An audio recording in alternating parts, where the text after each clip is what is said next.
আসসালামু আলাইকুম বন্ধুরা, আমি এখন আছি আমাদের হিজলা উপজেলার একটা প্রাণকেন্দ্র। এখানে গাড়ি সব কিছু এখানেই প্রথমে অবস্থান করে থাকে। এটা মেন রোড। এই মেন রোডে মানুষ দেখে। ভালো আছেন ভাই? হ্যাঁ ভাই, এটা আমাদের হিজলা উপজেলার চত্বর। খুবই একটা জনবহুল এটা,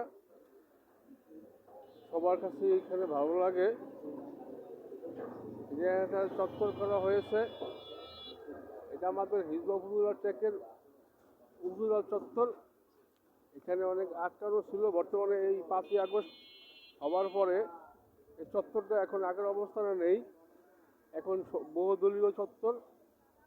আগে ছিল শেখ মুজিবুর রহমান, এখন সেই নামে নাই এখন আর, যেহেতু দল চেঞ্জ হয়েছে। এটা আমাদের বরিশালের হিজলা উপজেলা চত্বর। বন্ধুরা, আমার যখন যেটা ভালো লাগে আপনি আমাদেরকে ভিডিও করে দেখাই। এখানে অনেক একটা টেরা কাটছে, টেরা খেয়ে অনেক মালামাল আসছে। কি মালা আমি জানি না। দেখুন, একটা সুন্দর বাড়ি, গেট আছে এখানে, গেট করা ফুল গাছ, অনেক গাছ, অনেক গাড়ি ঘোড়া এখানে আছে আমাদের হিজলা উপজেলা চত্বরে। এই একটা রোড, ওই একটা রোড, ওই একটা রোড। এখানে আবার বাস ভিড়ে, বাস স্টেশন।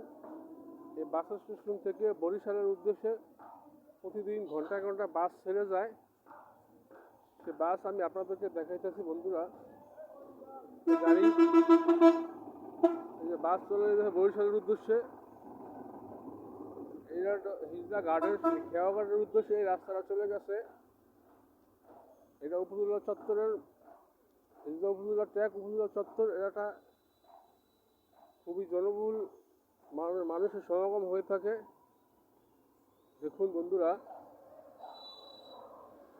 এখানে অনেক দোকানপাট আছে, অনেক সুন্দর সুন্দর সব ধরনের দোকান, ইলেকট্রনিক্স দোকান, চার দোকান। একটা রোজার মাস, তাই চার দোকান তেমন একটা জমজমাট নেই। পাম্পের হাওয়ার দোকান, হজ কাফেলার দোকান আছে একটা এখানে, হজে যারা যায়, যেটা কাফেলা হজ আমরা বুকিং অফিস, ভিসা প্রসেসিং সব ধরনের কাজ এখানে করা থাকে। হজ কাফেলা নামে এই দোকানটি। যারা